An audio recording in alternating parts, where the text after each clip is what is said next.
good evening, and welcome to Sky Night. The first quarter moon is high in the south at sunset, setting around midnight. It shines with 48% illumination in the constellation Libra. Please enable captions in your preferred language to view local observing cities and times. Join us on a guided tour of tonight's whole sky. We begin our evening tour with Venus shining halfway up the southern sky, while Vega sits almost straight overhead. High in the southern sky, you can also spot Albireo, Altair, and the Dumbbell Nebula. As the night deepens, look halfway up the southern sky for Southern Delta Aquariids meteors and find the Wizard Nebula high in the northern sky. Mars will be visible near the eastern horizon during this late-night phase. Toward morning, Difta and Saturn appear halfway up the southern sky, with Jupiter near the eastern horizon. High in the northern sky, observe the double cluster and Perseids meteors, while Algol is almost straight overhead. The tour concludes with the moon crossings by satellites. Look halfway up the southern sky to find Venus, a dazzling silver-white point that outshines every star. This planet is visible without any instrument, though binoculars or a telescope can reveal extra detail. It is currently near greatest elongation, making it a dominant feature in the sky. In New York, it reaches its greatest altitude at 8:20 in the evening, while London and Los Angeles follow at 8:55 in the evening and 8 in the evening respectively, offering the last good chance to catch the planet before setting. In Kim Stanley Robinson's 2012 novel 2312, Venus is portrayed as a bustling hub of politics where a secret war inside the Venusian government leads to the creation of humanoid quantum computers that try to infiltrate human society. In reality, the real Venus is a scorching world with surface temperatures hot enough to melt lead and an atmosphere of crushing carbon dioxide, leaving no room for any government or clever AI spies. Almost straight overhead in Lyra, you will see Vega, a bright blue-white star that forms the top of the summer triangle. This fast-spinning star is surrounded by a dusty debris disk, visible to the naked eye. Around 9:40 in the evening, this star culminates for Los Angeles, New York, and London, remaining above the horizon all night in each location. Vega was the first star after the Sun ever photographed in the history of astronomy. In 1850, a daguerreotype image of it was taken at the Harvard College Observatory, a breakthrough moment for astrophotography. High in the southern sky within Cygnus, locate Albireo at the foot of the Northern Cross. This jewel-box double star is visible to the naked eye, but a small telescope reveals its beautiful contrast of gold and blue. This star reaches its greatest altitude, culminating around 10:35 in the evening for observers in Los Angeles, New York, and London. Albireo shines near the heart of the Great Summer Triangle, tucked among the stars of Cygnus that sprawl along the glowing band of the Milky Way. Find Altair high in the southern sky, the bright white star flanked by two fainter companions at the low corner of the Summer Triangle. It is the swift-flying Eagle star, easy to spot with just your eyes. Around 10:55 in the evening, this star culminates for Los Angeles, New York, and London, reaching its highest point without ever going straight up. Altair, together with Vega and Deneb, forms the Summer Triangle. This is one of the most easily recognized star patterns in the summer sky of the Northern Hemisphere. Tonight's deep sky object is the Dumbbell Nebula, a dying star wrapped in a two-lobed cloud near the Summer Triangle. Look high in the southern sky just north of the little arrow of Sagitta, using binoculars or a telescope to see it. The nebula culminates around 11:05 in the evening for Los Angeles, New York, and London, staying well below the zenith in all three locations. The Dumbbell Nebula claims a historic first. Charles Messier discovered it in 1764, making it the first planetary nebula ever recorded. The Southern Delta Aquariids meteors are active tonight, with an estimated 3 meteors per hour streaking away from Aquarius. Look halfway up the southern sky and let your eyes wander a bit off the radiant for the longest trails. The radiant reaches its highest point around 1:45 in the morning in Los Angeles, New York, and London, culminating at its greatest altitude while staying below the zenith.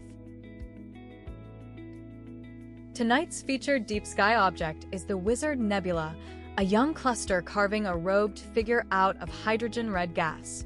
Use Alderman and Delta Cephei as your guide, then look high in the northern sky, positioned east of Delta Cephei, the star that gave astronomers their yardstick for measuring the universe. You will need a telescope to view this nebula, as the intricate wizard shape is too faint for the naked eye. The nebula remains above the horizon all night for Los Angeles, New York, and London, culminating around 1:50 in the morning in each city. The wizard exists only in photographs. At the eyepiece there is a modest young cluster and, if you are lucky and filtered, a faint haze around it. In catalogs it is listed as NGC 7380. Look near the eastern horizon for Mars, an orange-red point rising from the eastern horizon in Gemini. This naked-eye planet is currently rising, so keep your eyes low in the east. 2:12 in the morning is the moment in Los Angeles, 1:55 in the morning in New York, and 1:16 in the morning in London. When a Boston millionaire named Percival Lowell set his sights on Mars in the 1890s, he didn't just fund a telescope. He built an entire observatory in the Arizona desert to chase the faint lines he thought were Martian canals. Lowell's hand-drawn maps of those canals convinced a generation that an ancient, dying civilization was engineering waterways across the planet, sparking a worldwide craze for Martian life, even though later astronomers proved the lines were an optical illusion. Next come the crossings of Deimos and Phobos before the disk of Mars. The first crossing of Deimos across the apparent disk of Mars, lasting 66 minutes, happens from 5:01 in the morning to 6:07 in the morning in Los Angeles, from 8:01 in the morning to 9:07 in the morning in New York, and from 1:01 in the afternoon to 2:07 in the afternoon in London, with Mars above the horizon in all three cities. The first crossing of Phobos across the apparent disk of Mars, lasting 53 minutes, happens from 7:02 in the morning to 7:55 in the morning in Los Angeles, from 10:02 in the morning to 10:55 in the morning in New York, and from 3:02 in the afternoon to 3:55 in the afternoon in London, with Mars above the horizon in all three cities. The next crossing of Phobos across the apparent disk of Mars, lasting 52 minutes, happens from 2:42 in the afternoon to 3:34 in the afternoon in Los Angeles, where Mars is above the horizon, while in New York and London Mars is below the horizon. The next crossing of Phobos across the apparent disk of Mars, lasting 53 minutes, happens from 6:21 in the morning to 7:14 in the morning in London, where Mars is above the horizon, while in Los Angeles and New York Mars is below the horizon. High in the southern sky in Cetus, find Difta by following the eastern side of the Great Square extended south. This one of the 50 brightest stars is easily visible to the naked eye. Observers in Los Angeles, New York, and London will see this star culminate around 3:45 in the morning, where it attains its highest point without ever reaching the zenith. Difta lies at a distance of about 96.3 light-years from Earth and is the 50th brightest star in the entire night sky, closing this list of the brightest objects in the night sky. Look halfway up the southern sky for Saturn, a steady, unblinking golden point in Pisces.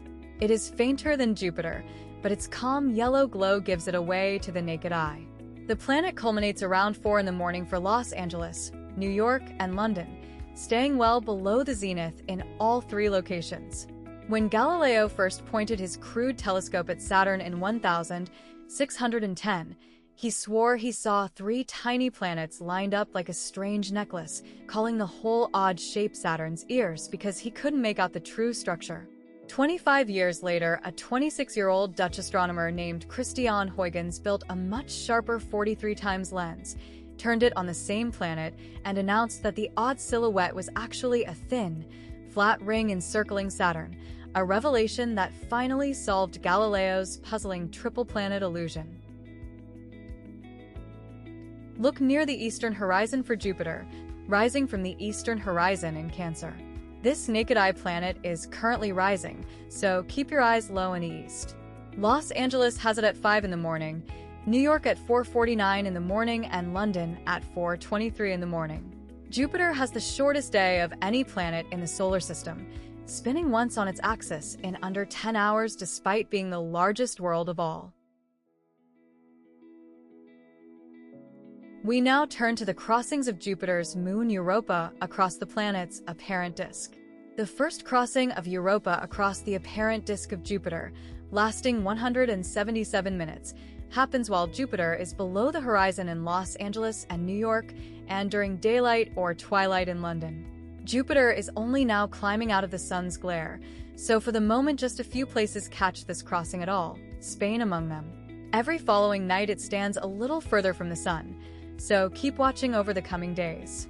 And unlike the moons of Mars, whose crossings cannot be seen from Earth at all, Jupiter's need no more than an amateur telescope. High in the northern sky, find the double cluster as a hazy patch between Perseus and the W of Cassiopeia. This twin star cluster is a binocular gem, best viewed with binoculars. The cluster remains above the horizon all night for Los Angeles, New York, and London, reaching its highest point around 5:15 in the morning. NGC 869 and NGC 884 are true stellar siblings. Both are only about 13 million years old and are thought to have formed from the same giant cloud of gas and dust. Almost straight overhead in Perseus, below the W of Cassiopeia, is Algol, a famous variable star.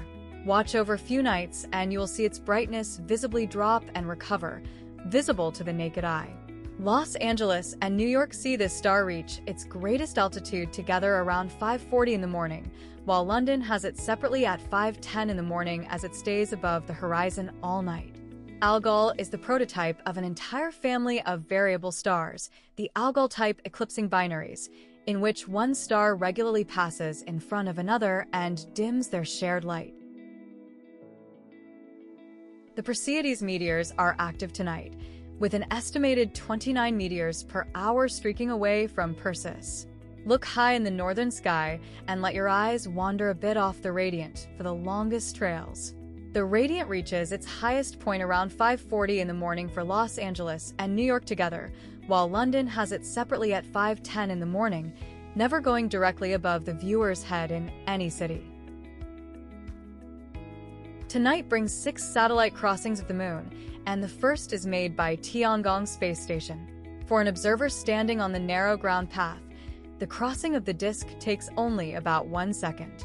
On this night, satellites cross the moon's disk 14 times, and every one of the 6 tracks that pass close to towns and settlements is being presented. The ground path begins west of Sao Tome at 9:41 in the evening and ends near Maundu at 10:43 in the evening. The second crossing of the night is made by Tiangong Space Station, as the same satellite crosses again. The ground path begins near Butembo at 10:09 in the evening and ends near Awassa at 11:10 in the evening. The third crossing of the night is made by Tiangong Space Station, as the same satellite crosses again. The ground path begins near São Gabriel de Cachoeira at 10:18 in the evening and ends over the open Atlantic at 11:20 in the evening. The fourth crossing of the night is made by Tiangong Space Station, as the same satellite crosses again.